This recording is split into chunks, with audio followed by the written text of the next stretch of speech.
And we are live.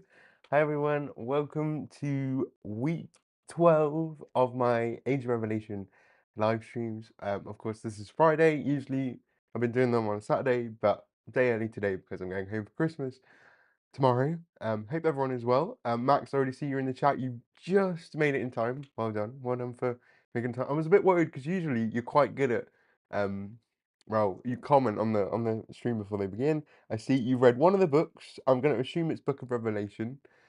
Um, Good choice if it is, but maybe it wasn't. Let me know what book you have read. We'll go through all of them today. Of course, there are 5 books this week. We've been spoiled this week for books, which means we get to talk about a lot, and we'll go through a lot this evening. Um, I know my friends over at Near Mint Condition and whatnot are doing a live stream at 11 p.m. my time, so I will be done before then because I want to at least watch that stream. So Max, I know you'll probably be there as well, so I'll make sure I'm finished before then. But anyway, without further ado, might as well get into it because there's 5 books. As always, if you've read the books, you can let me know your thoughts as I'm going through. If you haven't, you can also let me know your thoughts as we go through them together. So without further ado, let's start with Rogue Storm issue 3, which has been in the week previous, but this week was pushed back a week. Not too sure why, but this is Rogue Storm issue 3 by Muewa Ayodele and art by Ronan Boshi. Now, in previous issues, we've had a bit of a dual story going on. One set in the present, or not present, the 10 years into the future, with Primal Storm, as she's been referred to, this more god killer Storm. And we've also had this story set 5 years into the Age of Revelation, so 5 years past, where Rogue leads the uncanny X-Force to try and stop Storm from ending the world via climate change. But as we learned in the last issue, Storm wasn't actually trying to end the world. She was trying to protect everyone from herself because she had the demon spirit Egan, I believe how you pronounce it. The sort of spirit that had killed her in her main series set in the present. It had possessed her, and so she locked herself away. But then Rogue, or Rogue Red, because this is a copy of the original Rogue, wasn't aware of that, so they break Storm out, and then they're all betrayed by their fellow team member, Action, who basically kills everyone. And that's pretty much where we left off in the last issue, was that Storm didn't kill them all, it was Action, and now Egan has been released onto the world. I'm pretty sure that's everything. So jumping right in, set in the 10 years into the future, we have Storm, again referring to herself as Primal Storm. She's reached this new level of sort of magic ability where she's literally on fire, very Ghost Rider-esque, but it's also very cool. I believe, I don't know what language she's speaking. I'm gonna assume it might be Swahili. Um, But anyway, it's cool, and she's using a bunch of magic as she faces off against Egan. And as you see here, she's pretty brutal. As the narration says, she is the gallows and the executioner all in one. So that's in the present. She's in Nigeria.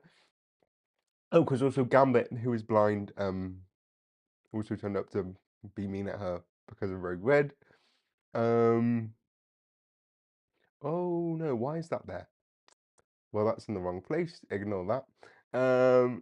But basically, um, in the 5 years into the past, we see that obviously Egan was about to, well, has killed Storm, or Storm is not breathing, but Dr. Voodoo, of all people, comes to the rescue, and his brother Daniel, who is a ghost, resurrects or gives Storm CPR, So she doesn't die.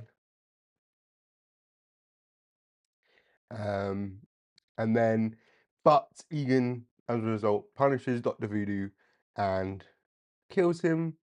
There is also a page, I forgot to include it here, but usually in the Storm issues, there's like a one-page art piece that sort of symbolizes the issue. And for this one, it showed Egan with all of the mystics of Earth on spikes. So Doctor Strange is gone, Scarlet Witch is gone, Clear is gone, etc., etc. They're all dead um, in this universe.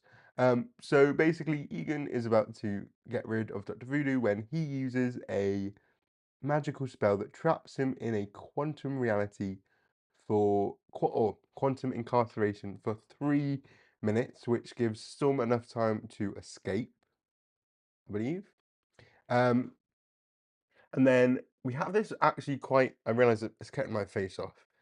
This double page spread, which is quite, I think, maybe the best image of the um of the issue, and it's basically Rogue Red, who's dying, sort of reminiscing on her past, and we get a bunch of glimpses of sort of key Rogue moments, which I felt quite fitting because I've literally today just filmed a video all about Rogue and Gambit, so it was fun seeing these past moments. So um, there's one here from when she's a child with Mystique and Destiny, one where she's from Uncanny X-Men issue 1, the Gail Simone series.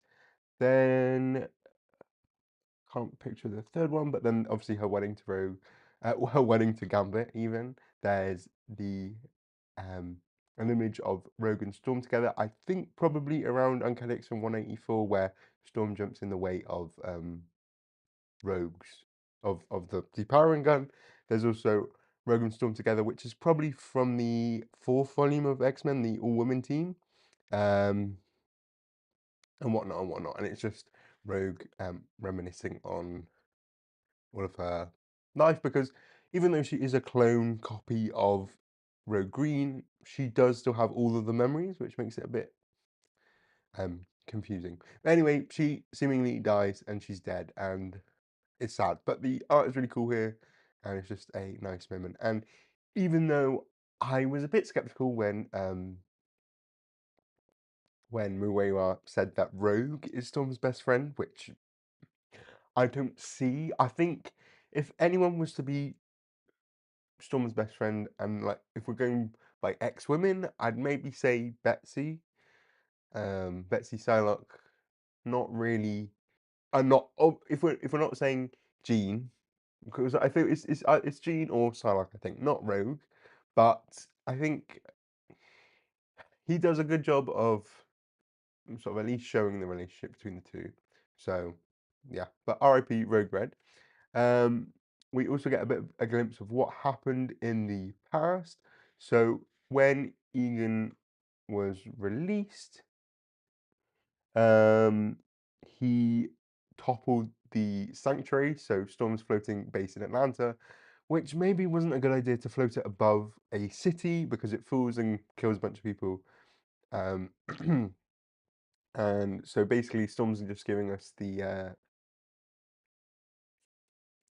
rundown of certain things and how when she realized that she was containing Egan, she locked herself away, um, and all that. And as I said, we went through that. But then we come back to the present with, well, the present future, and Rogue is fully going full god mode, I guess, god killer mode, really.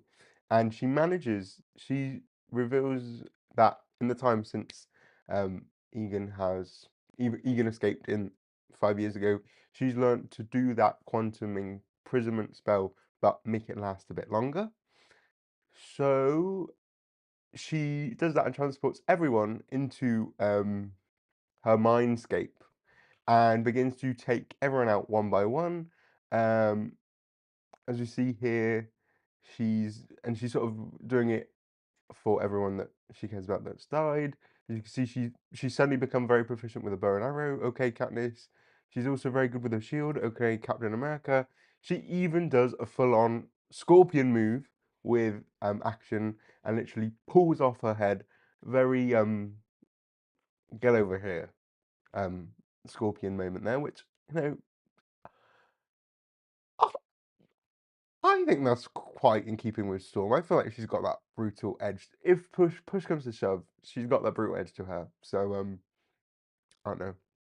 I guess satisfying. I'm still kind of confused over action just in general. Like, I know she was a traitor for Egan, but like, it would have just made more sense if she was Spiral or someone else. I don't know. I feel like there could have been more there, but that's what it is.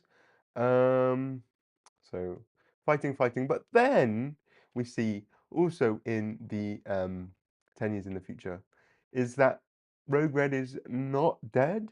Um, and that um she sort of maybe sacrificed herself to give Rogue her life back. And Gambit, who had previously, there was this whole thing in like the first issue of how Gambit had to choose between Rogue Red and Rogue Green, and he obviously chose Rogue Green, but then was obviously complaining that she was dead. So then he sort of makes up with her, and they um, go on their merry way. Um,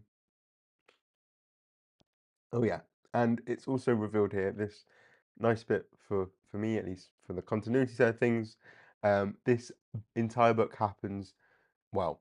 This entire book happens after Unbreakable X-Men because there is a moment here where Gambit says about how Rogue Green is, is well and healthy again. So clearly this takes place after Unbreakable X-Men. And then in the final page, um, which is quite surprising to me.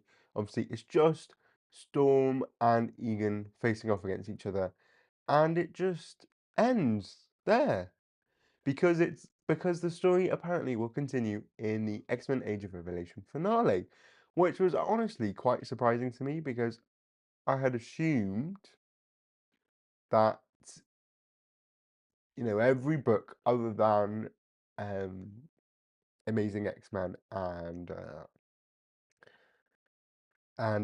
Book of Revelation.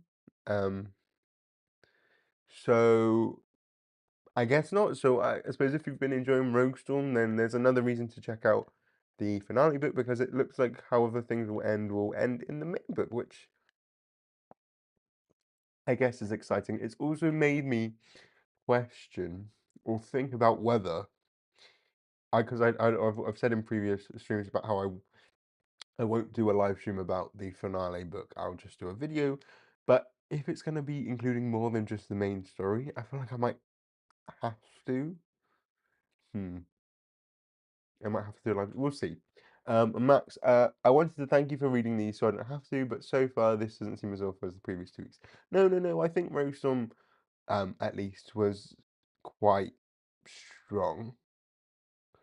Um, yeah. Well, yeah. I think this week has always been pretty strong. So, and with the addition of Roastorm, which, as I said, I think has been a stronger book.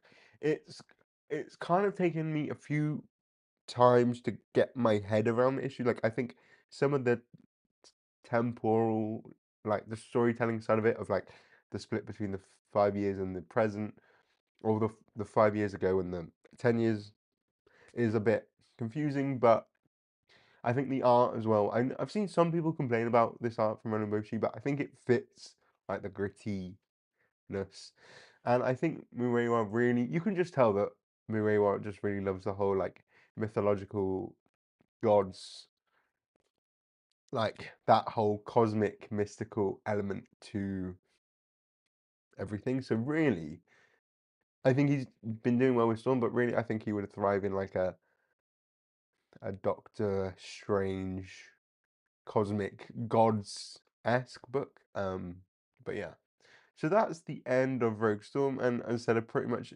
I've enjoyed it. It had good twists. Again, we all thought that Rogue was the bad guy, but Storm was the bad guy. Sorry. But we should have had more faith in her because she was really just trying to save over everyone else, and Rogue Red had to mess it up.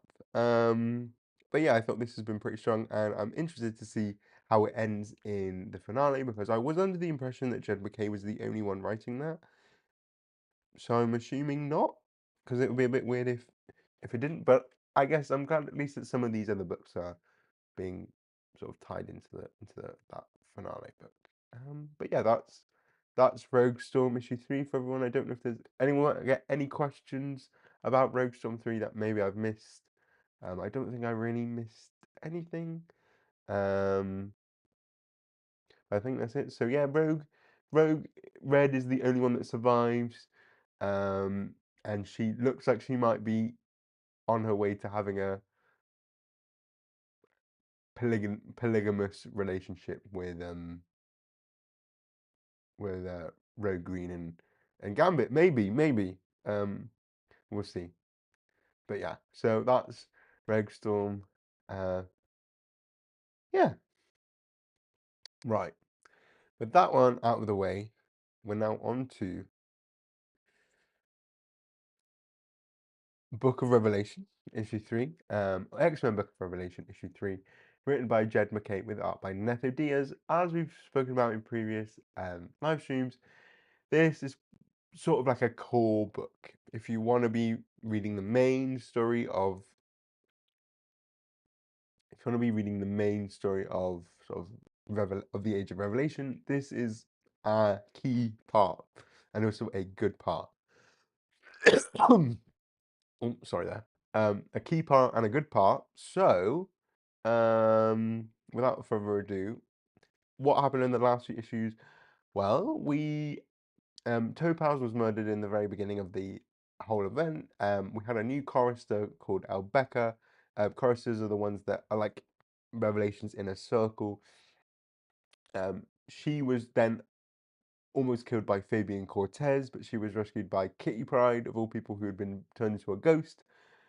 She had help from Kitty Pryde, and then we found out that Fabian Cortez had been the one to set up Bay, and so Fabian gets um, he gets his ambition taken away from him, and then Albeca um, secretly kills Fabian and frames it like a suicide, because it turns out Albeca isn't Albeca at all. She's actually a spy sent by Apocalypse to infiltrate Revelation, because clearly he's not doing a good job, or the job that Apocalypse wanted him to do, so he's had to take matters into his own hands.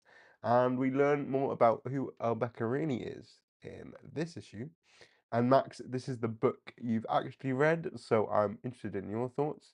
Also, I might do, it wasn't on my bucket list, but if that's what people are interested in seeing, then maybe I'll do a tier list ranking. That might be a fun extra video on top of doing the timeline video. So we open in the past, but not too far in the past, in the Autumn Palace, which is what Magneto's home was when he was in X-Men Red. Again, I love that Jed MacKay that has done the reading, and he respects, everything that was set up in Krakoa, and it's not all been for nothing.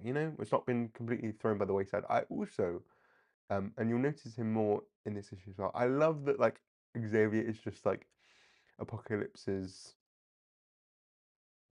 sort of right hand man. He's giving very if you've ever read Secret Wars 2015, and there was, God Doom, and like um Sue was like the one, well, obviously they were married, but Sue was the one that was like mercy, like he was the one to temper, she was the one to temper Doom, and that's kind of what Xavier's giving here, even though he doesn't actually say anything. Anyway, we learn that Albeca's real name is called Verta the Subtle, I believe, if I've got that right. Um, and really her whole goal is to, well, Apocalypse wants her to be subtle. That's not really an Araco sort of thing. They're all pretty much all about warrior, well, a warrior culture, and all about fighting and, being fair and whatnot. But Apocalypse is like, I need you to do this. I need you to be direct. I need you to go under the cover of night, and um, so yeah. So she's ready to do what's required. And as you see, she really went full disguise. She put her hair in a bob. Um, and yeah. But so basically, Apocalypse was like, just please be subtle and don't be recognized. Then we cut to Revelation giving Fabian a funeral of sorts. I don't think he really deserves one, but anyway. And obviously, as I said, even though Elbeka or Verta killed Fabian, it looks like it was a suicide, and they all think, oh, because he couldn't handle having no ambition anymore, he ended himself. So, but obviously, this is not a good thing for Revelation because he really relies on his choristers, and he did have four, and now he's down to three. So he needs more, right? He needs more. Um, but then after everyone is gone, because this land is like Krakoa light, um, Elbeka or Verta plants something there, um, and so and we'll see what that actually is. But basically, Fabian's body has become fertilizer for part of Elbeka's plan. Then um, she meets she sees Doug and they have a conversation, and he sort of is honest with her about how he doesn't really believe in what he's set up in the way that he's fully aware that Revelation, the choristers, the seraphim, it's all very biblical language, but he doesn't sort of believe in any of that religious nature. He's just using it as a way to sort of evoke that sort of superiority, that just that essence, and I guess that makes sense because Doug is all about language. So, if anyone is to know the effect of language on people, then he would be the one. We also learn what happened to Warlock here because, interestingly, he's not been present at all. Now, the other thing that just makes you think is obviously some things must have changed from the um, original idea of Age of Revelation, which is fair enough, things change because way back in Time Slide, which came out at the end of last year and had a brief hint at the Age of Revelation, we saw that there were like these warlock police drones. So clearly something has happened there where they got rid of that idea. But basically, Warlock, it turns out, was used by Doug as the first test for the X virus. So he was just consumed and like made into the X virus. So he's dead. Um, so that was that. And he makes, and Albecca has an interesting point because Revelation says, well, he agreed with me, he wanted to do this for me, but Albecca says, well, everyone agrees with you, Revelation, that's your mutant weapon. And so that really makes him question. He's like, I didn't use my because he has obviously his Bene Gesserit voice, which if he says anything to you in that voice, then you just do it. But Doug, ever the linguist, even if he's Apocalypse Light, he's still, language is his core. And because Albecca says, well, Verta says mutant weapon, he realizes that she's not who she says she is because um mutant weapon is apparently an Iraqi um, idiom, and so realizes that she is not who she says she is. There, which again, another fun moment. I think Jed McKay really gets the language of Doug and um, how Doug utilizes it in a cool way. Like it's not in the I'm edgy way of like everything is language. I can understand computers. Everything is language. I can read your body language, sort of thing. But it's a cool way of how he understands language in a different way. So she tries killing him, and they fight. Um, and we get a bit more understanding of a bit more understanding of of Revelation's final plan, like his big end game plan. And can I just say, I was bang on the money. I was bang on the money last week or the week before when I said if he's sending himself into Ego the Living Planet or everyone, he's gonna transform everything into into himself, so um they all become one being. I was right when I said I bet that's his way of fixing the paradox of the strong survive, the weak don't, blah blah blah. Is well, no one's strong if no one is weak if everyone is the same, right? So he literally says that. So I was bang on the money.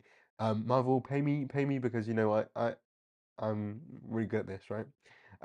Which again I just clocked, but it kind of makes sense if we're all the same, then no one is weak, you know, and that's his twisted way of thinking. Ah, yes, we can. This is the way forward. Um, Again, it feels a bit odd to me that they're using like Ego the Living Planet when it sort of feels like you could just make it a Dominion, but I suppose it's a bit different. But either way, Ego the Living Planet it is, or as it might be, Doug the Living Planet. Um, Imagine that, just a Doug. But would he look like Would Earth suddenly start looking like Revelation's face? Ugly. Um, so there's that. Um, oh, and then obviously the Albecca is pretty disturbed by that. Goes, you're mad, and Revelation's like, no, no, I'm just committed. I wanted to do this. This is how I'm gonna do it. And then he says, state Albecca in his Bene Gesserit voice. And he again explains a bit more about the X virus, how everything is just becoming connected. Da, da, da, da, da, da. But but yes. Oh no, that's not yet. But in the other surprise, which again I love the way that Jed McKay has been using the language, he says stay Albecca. But as we know, Albecca isn't her name. So it doesn't work on her. So she gets to jump on Revelation and stabs him in the chest, which he finds pretty funny. Um, so da da da da. And then he throws the knife back at Albecca and gets her right in the throat. So Verta's mostly done, but then um, reveals that really the main plan wasn't to kill Revelation. It was just to open Krakoan Gate from Arakko to here. So Apocalypse and um, and Charles here in his yellow coat can make their way to Earth. But I don't know if I had the page here, but Doug is happy about that because he realizes that the only way he's going to achieve his goal of sort of enough people transformed into one singular being if he brings all of Arakko with it too. So the fact that they're all just going to be on Earth makes things all the more easier um, for Doug. So it sort of played into Doug's hand there a bit. Um, and he sort of thought that there might be a spy, but yeah. And that's sort of the end, which is the same ending as Amazing X-Men, and that makes a bit more sense now. And of course, it all concludes in the Age of Revelation finale, which is in 2 weeks. The one thing I'll say is when Doug said, um, he said at the very end, his last words are, because it's time for the boss fight. And I was kind of just like, I don't know. That kind of took me out of it a bit. I'm like, let's not. I don't know. Sometimes if we reference things that are too modern, I'm like, and you're the villain. Like, I don't know. Max, I see you've got some things to say. I didn't hate this issue or this book. The main books feel like they had an actual idea in mind of what to do with it, rather than most of the times, which is just everybody died. No, yeah. Doug is the Olivia Newton-John of the Marvel Universe. Let me hear your body talk, baby. I don't actually. I feel like I should know that song. I'm assuming it's a song you're referencing from Olivia Newton-John, but I don't actually know that. So yeah. But anyway, so that's the end of the Book of Revelation. Again, this might be the strongest book. I am quite torn between Amazing X-Men and this. Of course, because I've really also grown to love Nato Diaz's art. It's very distinctive. I think it has really grown as well since Era of Apocalypse. Um, but yeah, I thought this book was really, really good. I had lots of twists and turns, and I think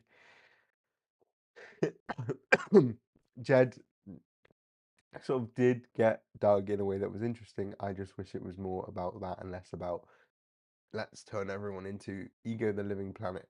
But that also makes sense in a weird way. I don't know. I'm just torn. I'm just torn on it all, you know? Oh, also, just Apocalypse has massive arms here. He hasn't been shapeshifting his body for such a long time. But yes. So that's Book of Revelation issue 3. It is a song. Well, good. I will go listen to it after the stream and report back next week maybe. So that's Book of Revelation issue 3 for everyone. The next book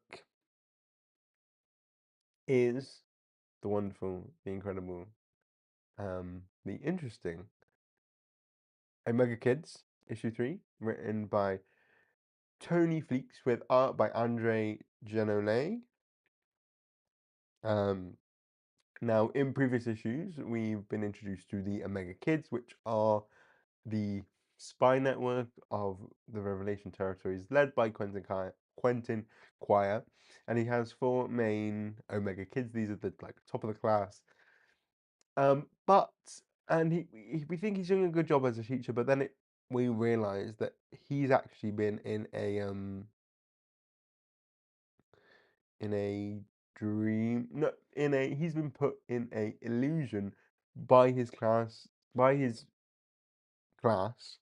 and he hasn't even realized.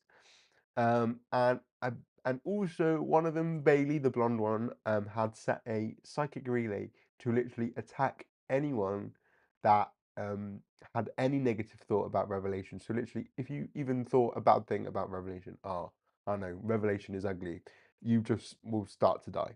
So loads of mutants are just starting to die, and but Revelation, who is stuck in his psychic illusion, is also cornered by some rebels who are about to kill him, and I'm pretty sure that's where we left off. So, as we see, it's all about the psychic relay programming, where you can just sort of set a psychic task to be done automatically in the back of your mind. And so, as I said, mutants everywhere are just dying, because well, Bailey wants them to, and she thinks that they're all enemies. They're trained to take down enemies, and if you don't like Revelation, then you're an enemy to this. Well, but also, so she's an 8-year-old, but she's also a psychopath. Um, it's pretty much her gist. Um, and as I said, Quentin is literally surrounded, and he has no idea because he's stuck in his own psychic illusion. But then, who comes to save the day? Rachel Summers, aka Ascani, aka Marvel Girl, aka Phoenix, aka Prestige, um, who comes to the rescue and saves him. And he's awoken from his illusionary trance, and he sort of slowly begins to understand like the sort of severity of everything, and realizes, oh, like I've been in an illusion for a very long time, or parts of the time. But the thing is, he's pretty proud of his Omega Kids. They may be killing loads of mutants, but he actually, he taught them all these things, and they're actually working together as a team. And Rachel's pretty not happy with that. She's like, you're raising little fascists who are killing everyone. And it's a fun little back and forth. Um, I did see someone say something about this is obviously clearly a reference and a play on their relationship in Wolverine and the X-Men. I haven't read that in quite some time, but I think Rachel was like the one teacher he didn't or he respected the least, or I don't really know. But anyway, they had a certain conflict there, obviously being both psychics, and so it's interesting to see that played here. And it is weird thinking, oh, Rachel was at least 21 there, and Quentin was like 15, 16. Well, no, Rachel it feels older than 21. That's a lie. But anyway, and he seems now older than her. But that's time travel for you. So then basically, oh, and he also realizes obviously he spoke to Phoebe in the first issue, but she wasn't there. But then she somehow comes to the rescue as well, and they team up on the four Omega Kids to try and take them down. And then Quentin brings in all of the X-Men, and you might be like, but wait, this isn't the X-Men. This is like they're all from the 90s. Except Magic, who is in her present day outfit. And also and that's because um it was an illusion, obviously. Really, if you've been reading this book and you didn't sort of understand that there's just illusions everywhere. Just don't trust anything you read. Um, but my one qualm with this is I don't know why would Quentin project the X-Men in their 90s outfits? Because he didn't join like the Xavier Institute until the 2000s. So why isn't everyone in their more modern fits? That's just maybe I'm deeping it too much, but I'm like he doesn't see I wouldn't see the X-Men in the 90s versions if I didn't join the X-Men in the 90s. You know? Again, I think I'm thinking about it too much, but that would have been just cool to see them all in their like early 2000s outfits instead. The like the new X-Men ones, or I don't know, the astonishing X-Men ones, the Decimation ones. I don't know. That might have been fun. But anyway, uh, meanwhile, at the same time, the rebels have they've escaped from Quentin and they've decided to go like we're gonna finally assassinate Revelation. Um, but then meanwhile, Quentin then manages to stop all four of the Omega kids. He is the Omega. At the end of the day, he is an Omega level telepath. So it's to be expected. And he is the teacher. And at the end of the day, he wins. Which I guess is a kind of a mirror to I was gonna say a mirror to Xavier, but because like obviously in Right Xavier's Quentin loses. And so this is a sort of similar thing here. But also, despite the fact that he doesn't want them to kill innocent people, he does still stop the rebel from killing Revelation. So he's still on Team Revelation, even if he is the team Don't Kill Innocent People. How far he's come from 2001, 3, or whenever how far he's come from right at Xavier's. So once that's all resolved, and the day is saved, the kids are the kids are sorry, and they're like, oh, we can change, we can do better, we won't do this again, we'll learn, we'll learn from this. Um, but then, which was a shock to me, Quentin's literally like, that's not happening, right? We're not doing this again because he's like, oh, it's okay. I'm proud of you all. Blah blah blah blah. I'm prepared to show you. And then suddenly I know he goes, oh no, I'm just joking with you. You're all done. And you might think, what done?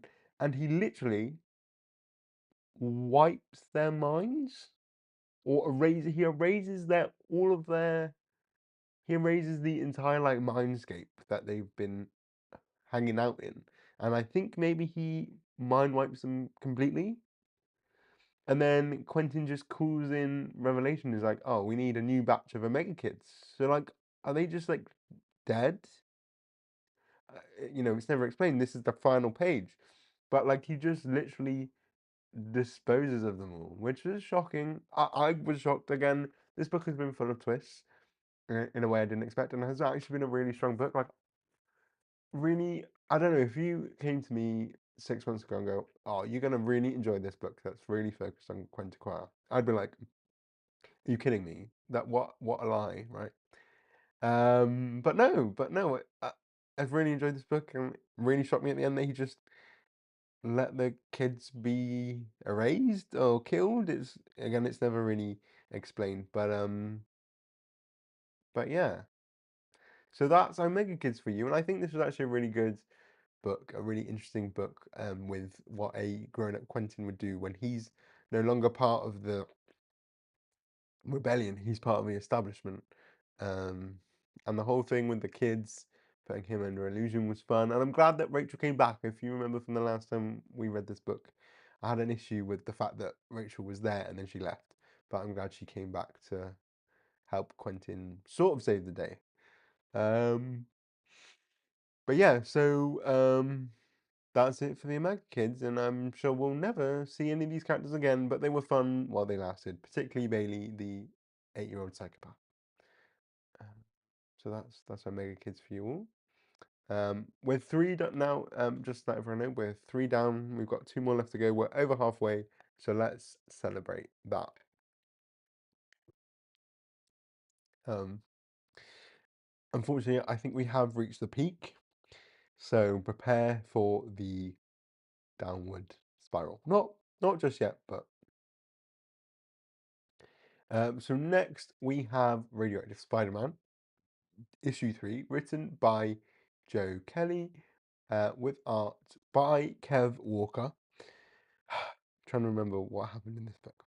So obviously, Spider-Man Peter Parker was in New York when the X virus hit.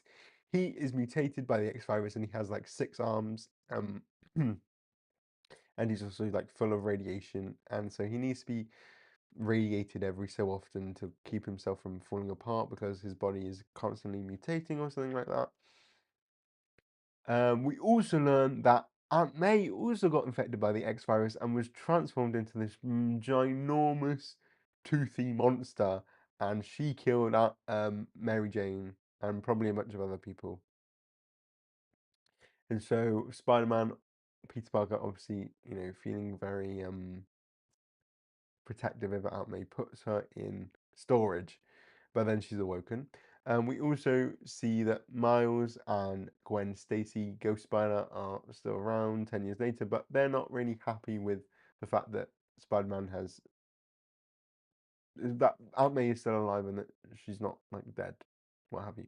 Also, Peter's dating Cecilia Reyes, which is just a really interesting pull, but shows that Joe Kelly still cares about some X-Men characters from his days as an X-Men writer way back in the late 90s.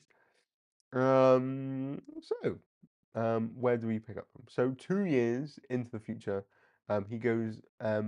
Spider-Man visits Doctor Octopus, trying to figure out a way for him to be for May to be fixed, if you will. So yeah, apparently as well, her power is a responsive physical adaptation. Um, and it says here she is essentially a tumorous amygdala with teeth. So yeah, just lots of teeth. And Miles again is unhappy that he's even bothered to rescue Aunt May because apparently she's killed a lot of people and she's quite deadly, as we've seen. Um, Oh, and I suppose at the end of the last issue, Aunt May sort of was really confused because she saw Gwen Stacy and she knows Gwen Stacy to be dead, so she went crazy monster mode. And so as we see, they're all trying to figure out a way what to do because they're in this bunker, but there's like families everywhere nearby. Um, you having to read the panel from the left of the center. Well, Lou, there's many books to read, and I can't remember them all. I don't have a page of notes, unfortunately. I do this off the cuff, which you can probably tell because it's a lot of but anyway, so will try and fight with her. And in a thing that I think I haven't been properly reading Amazing Spider-Man, the current one, which is also written by Joe Kelly, but I believe he's had a bunch of like flashback panels to when he was younger without May, and so I feel like this is a narrative beat that he's brought back. So he just keeps thinking of past moments with Aunt May, first of all, about her setting out her will and how J. Jonah Jameson is going to be in control of the will, and she wants Peter to just live his life. Also, Aunt May as this mutant monster is just going die, kill, die. So yeah, that's how it's going for her. Clearly not in her right mind. But then, obviously, as I talked about earlier, Spider-Man is kind of radioactive. I mean, he is called Radioactive. This book is called Radioactive Spider-Man, so no real big surprise there. And it does sort of affect Aunt May. So he's like, well, she's my family, she's my responsibility, yada yada. Um, we get this other flashback about how that when Peter was first talking to Aunt May about death and how everyone dies. Um, And there's a really cute moment where he's like to Aunt May, I think he's like, I think if you're gonna die, I want to go with you, which is like just really sad, which is really sad. Um, but yeah.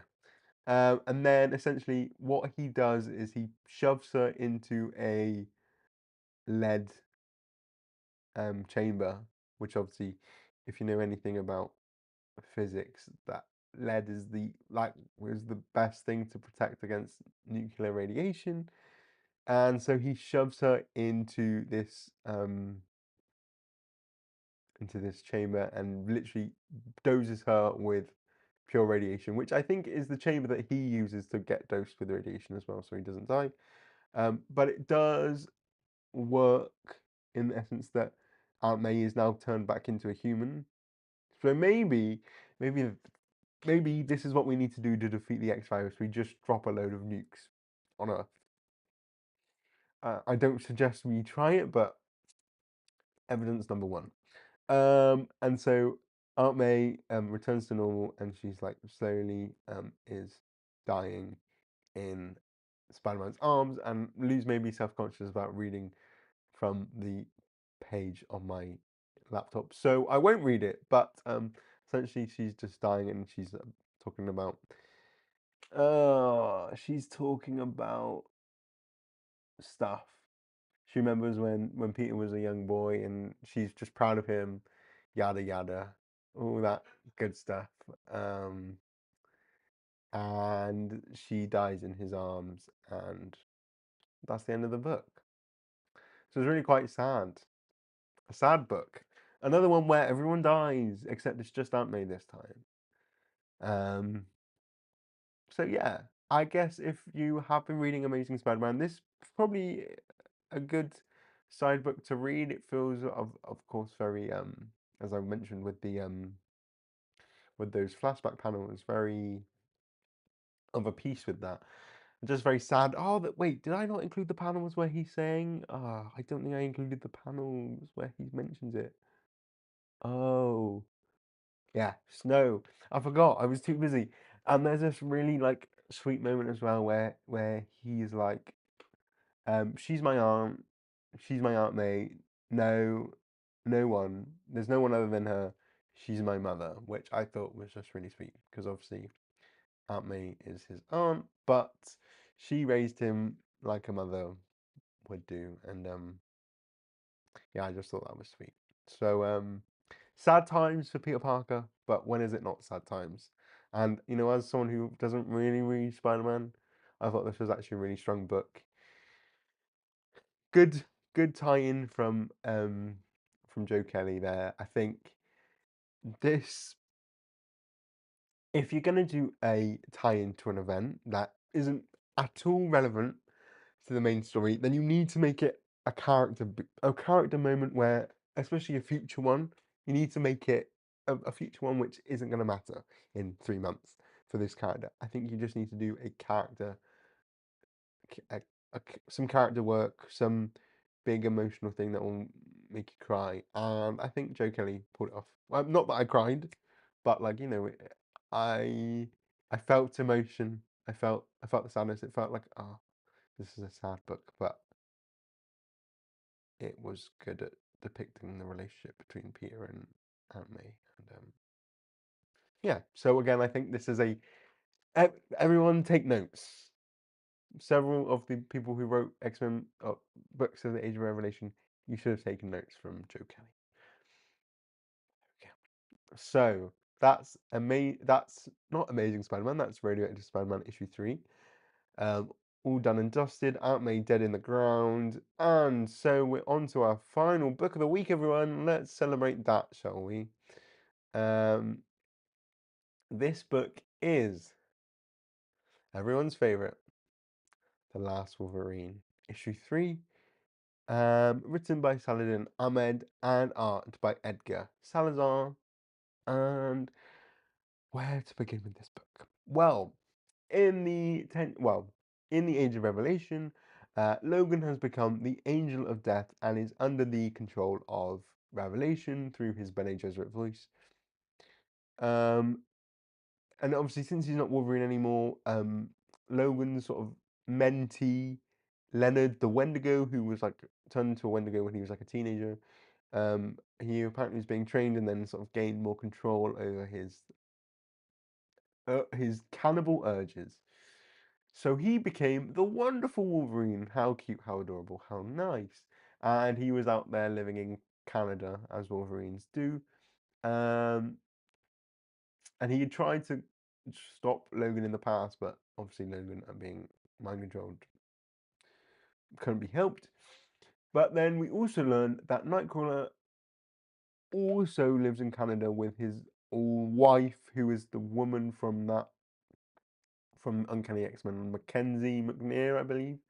And also Nightcrawler is a white man, an old white man, and he isn't blue anymore, and he doesn't have his powers, and that was all gross. But then, of all people, Heather McNeil, aka Vindicator, aka Nemesis, aka Guardian's wife, who, well, yeah, she and him, they were the ones that found Wolverine first after the Weapon X thing, and they definitely had a little Scott Logan Jean thing going on between the three of them then. But basically, Heather has turned up and is like, I need to go rescue my husband. So turns out that Wolverine and Heather got married at some point.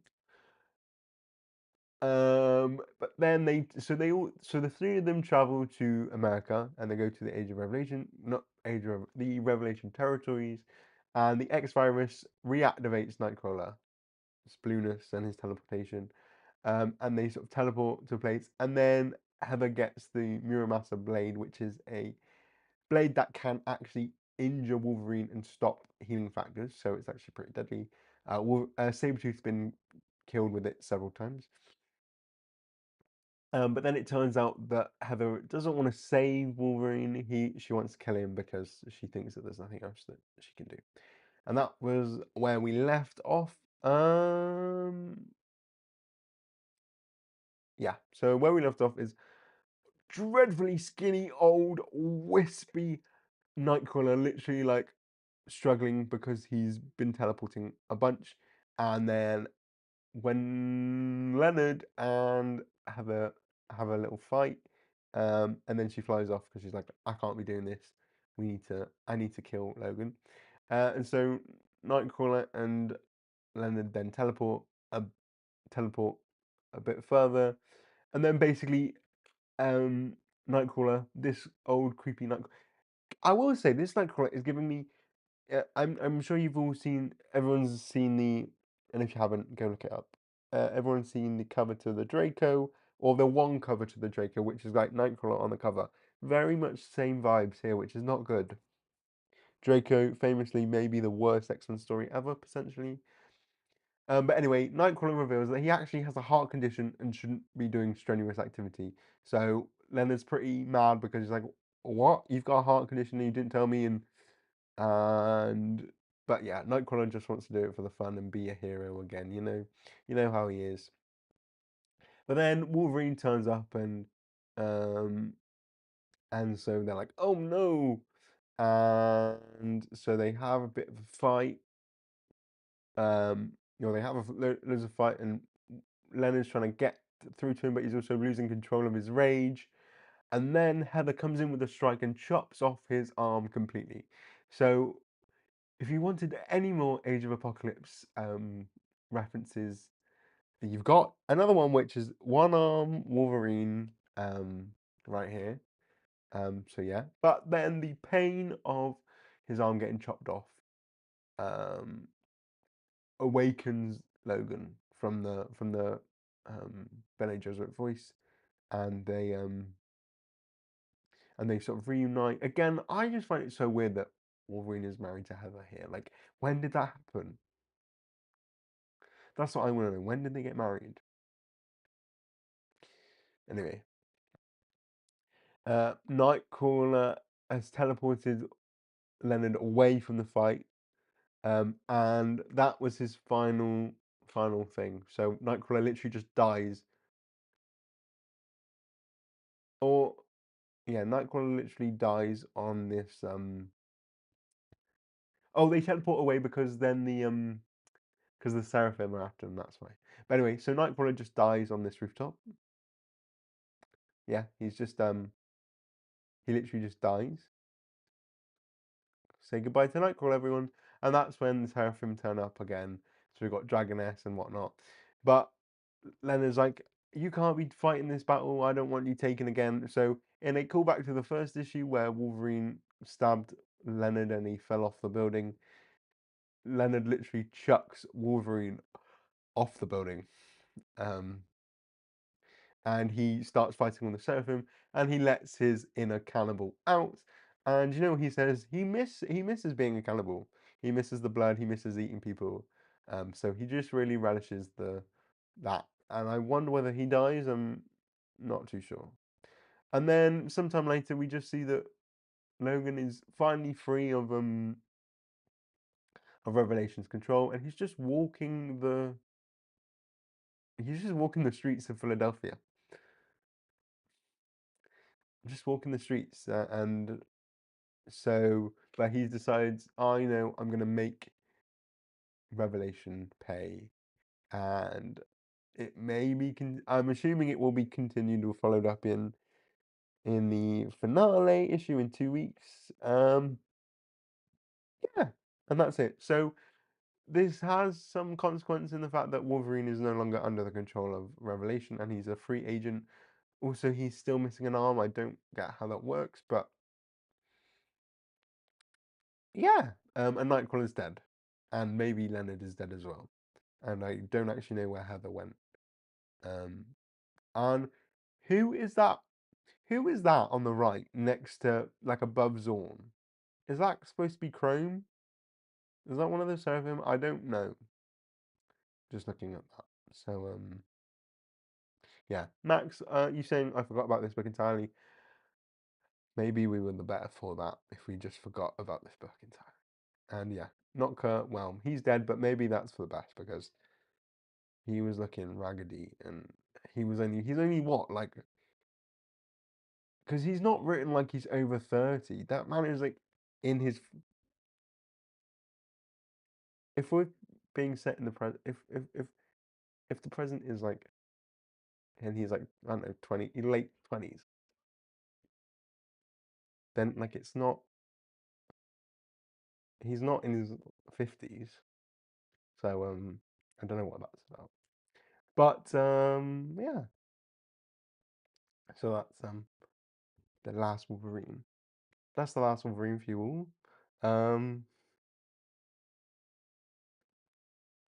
That's pretty much it. So that's that issue. Right. That's that done. Any final thoughts about the Last Wolverine, anyone?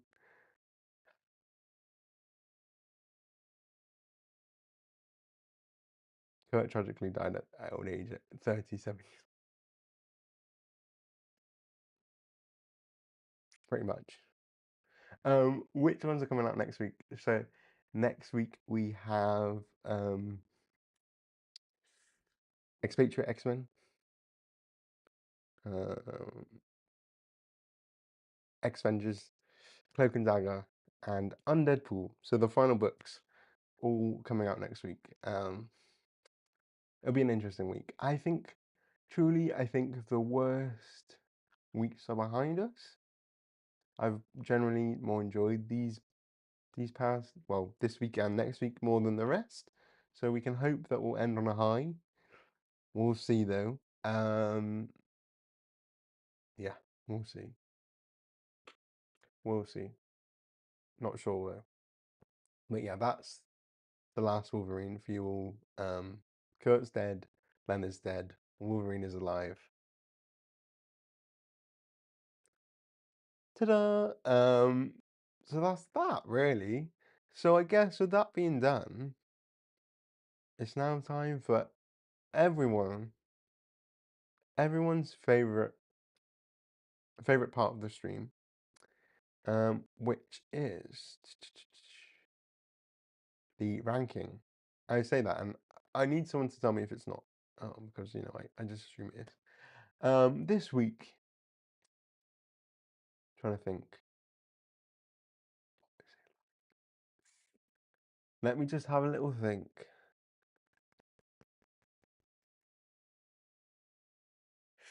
Oh, this one's kind of tough, actually.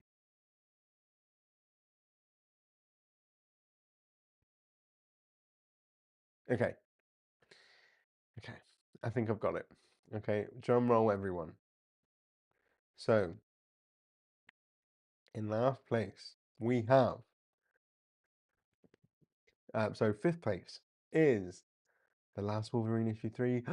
Everyone pretend to be shocked. Yes, as we've just gone through, The Last Wolverine just. It's the last book anyone thinks about. Uh, unfortunately, I think the Wolverine books have been the weakest of all 16 books. Um, Tragically old Nightcrawler, 37 years old. Yeah, I don't know. This book is just, it's happened. I mean, I don't particularly care about Leonard. I also just think it's a bit, I don't know. I guess it has some consequence because Wolverine is now free, but I don't care. I don't know. It just feels a bit, I don't know.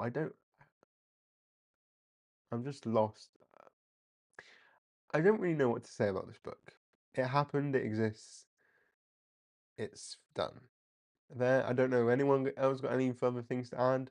Literally, the most memorable part of this book is that Nightcrawler was a white man and now he's old and dead. And it should have been called The Last Nightcrawler instead. Maybe it would have been more enjoyable. Who knows? So that's The Last Wolverine in last place at 5, keeping to its namesake. Oh, in 4, now this is the tough one, really. In fourth place, but this really, for once, is not a bad thing because it's so. The rest of the books were pretty solid. So,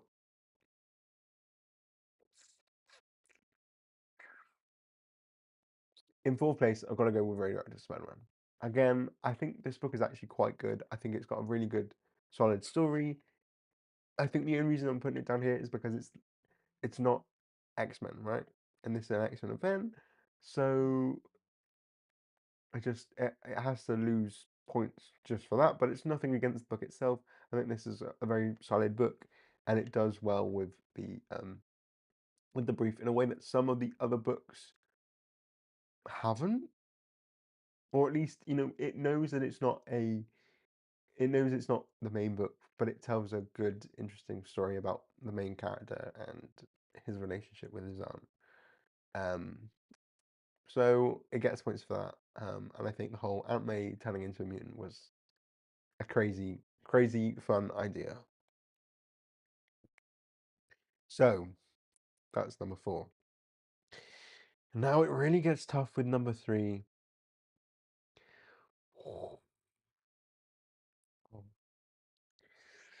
Mm.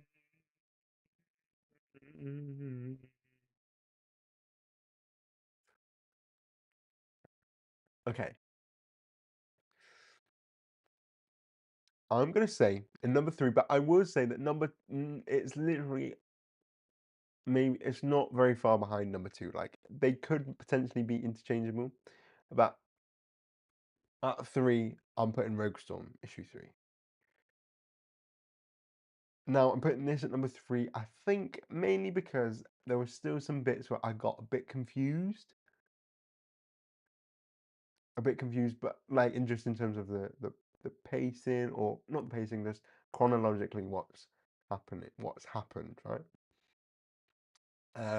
But I think the art was incredible. I think it was a lot of fun seeing Storm become Scorpion and kill a bunch of people. If this is an alternate future that's not really gonna happen, you might as well go all out, right? And Miwayuan Odeli really did that. So props to him. Um, but yeah, so I think this is number three, but it really could be number two as well. So was a close call, but I'll put it at number three. Which means you can probably guess what is at number two, um, which is Omega Kids issue three. Again, I thought this was a really interesting issue. I think Tony Fleeks has done a real amazing job with Quentin Quire. Actually, made me enjoy a Quentin Quire book. And I remember I once did a TikTok where I ranked Kid Omega as one of my least favorite X-Men characters of all X-Men characters. Like he was in the top five of my most hated X-Men characters. So the fact that I've really enjoyed an Omega Kids book all about Quentin Quire is a testament. And frankly, I've heard that Tony Fleeks is doing stuff for DC, but really, why is he not writing an X-Men book? Why is he not writing an X-Men book? Tom Brevoort, come on now, sort it out. But anyway, so yeah, I thought this was a really, really strong, really interesting book. I thought the main characters, even though they're all going to be forgotten about in a month, I thought at the very least, Bailey and Ayla, they were the two real focuses, especially Bailey. I think having a psychopathic 8-year-old is fun. I like the inclusion of Rachel. Um, I think the art was good as well, though I think Roland Boshi's art, if I had to pick on art, which it would have been Storm one, but I think the story again was a bit more clearer, even though it had a lot of twists as well, which I really enjoyed. And the fact that Quentin just like erased them at the end, it's like, did Quentin really learn anything from this? I don't know. It's such an interesting concept. I just there are many questions that I haven't really thought about enough to discuss, but there's questions there to be answered if you think about them hard enough.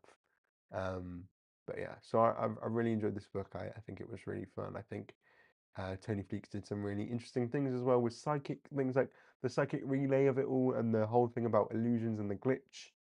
Like I think those were interesting concepts to introduce, and I appreciate them in terms of fleshing out sort of things like the rules of telepathy, essentially, you know?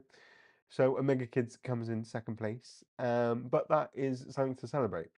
Um, and so that means, probably surprising no one, um, is that Book of Revelation, issue three, uh, goes to number one for the third time in a row. Much like Amazing X-Men, this has been number one every week. Again, Jed McKay gets a bit of a boost because he's writing the main plot, but I do think it's the most interesting. I think El Becca being a Iraqi spy sent by Apocalypse was such an interesting twist. So cool, and I like the whole. Yeah, I think her being this weapon, but having to be subtle was interesting. Interesting bait with the cover though, because it shows that Kitty's there, but she's not. Like, I think she might be dead. She might be dead. She might still be there, just as an extra ghost that you can't even see now. Like, but yeah, what an issue. I really enjoyed it. The whole fight with the Revelation was really interesting. And as I said, I have, even though Revelation's like whole plan is a bit like, oh, okay, I understood it and I clocked it 2 weeks ago about why he did it. So I feel great about myself, you know. I'm the mastermind. But I think that was really interesting. And as I mentioned when when going to issue, I think the way that Jed MacKay uses Doug and like how he talks about language or uses language or references language is super interesting, and I think they should do that more. And um yeah, and I am excited for the finale. I am excited for the showdown with Apocalypse and Doug and Charles. I think Charles being Apocalypse's like right hand man, maybe um special friend. I don't know. That's an interesting plan. It's the one time that Charles has ever kept his mouth shut. The one time that Charles is not talking, taking up all the space, which is interesting. But yeah, so I am actually excited for the main story of the finale, in part because then it means it's over, but also I am curious to see how the things resolve with everything. I am curious. I am, I'm positively intrigued, I would say. But yeah, so that's the ranking of this week. Let me know your own ranking if you've read any of the books, or what you would rank, how you would rank things based off how I've explained them to you. Which really shouldn't be the be all or end all, because as you know, half the time I can't remember what's happened. So yes, but that's pretty much it. And we've got what? Oh, it's almost 10:30, so that means it's half an hour until near mint conditions live stream. Max, will you be there? I don't know if you are. I'm sure I will see you there. If you're not, don't worry. She might have been there. She's the ghost. Can't see her. True, true. She could be there. Maybe she'll turn up again in the finale. I just think it's funny that she's used on the cover but isn't actually there. Um, but yeah, that book was full of twists, just like Omega Kids, and I loved it. Yeah, Jed MacKay is a good writer, and I think with these books, at least he's reminded me how much like it reminds me of how much I think editorial how much editorial influence there is, I think, in the From the Ashes line, in terms of moving away from Krakoa and things like that. I think Jed, it shows that he clearly cares about Krakoa, or has read that at least. And while obviously we're moving away from Krakoa regardless, it's always nice to see that things have continued on and not everything is completely dropped in a U-turn. So I appreciate that. But yeah, that's everything from me, I think. I don't know if there's any other final questions from people. I think that's everything. So again, thank you everyone for joining in. Thank you, Max, for commenting. Thank you, Lou, for your comment as well. I hope you've all enjoyed this live stream. Thank you again for coming along this journey with me. We've only got potentially just one more live stream left. We're at the end. I can't believe it. It's been 3 months. I'm getting emotional. No, so keep an eye out for that. That will be next Saturday, at the normal time-ish of like 10 p.m. my time, next Saturday. So that'll be the 27th, post-Christmas. So if you're celebrating Christmas this year, I hope you have a Merry Christmas. If you're not, Happy Hanukkah, Happy Eid, Happy Winter Solstice. Yeah, just I hope you have a great week, everyone watching. And I will catch you all next week on Saturday, and we'll talk about the final round of the Age of Revelation books.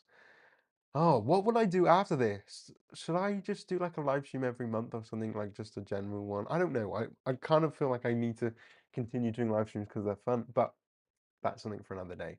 And I'll leave you with that. If anyone has any suggestions, I'll take the suggestions. But yeah. So with that, I will see you all next time. Take care, everyone. Bye.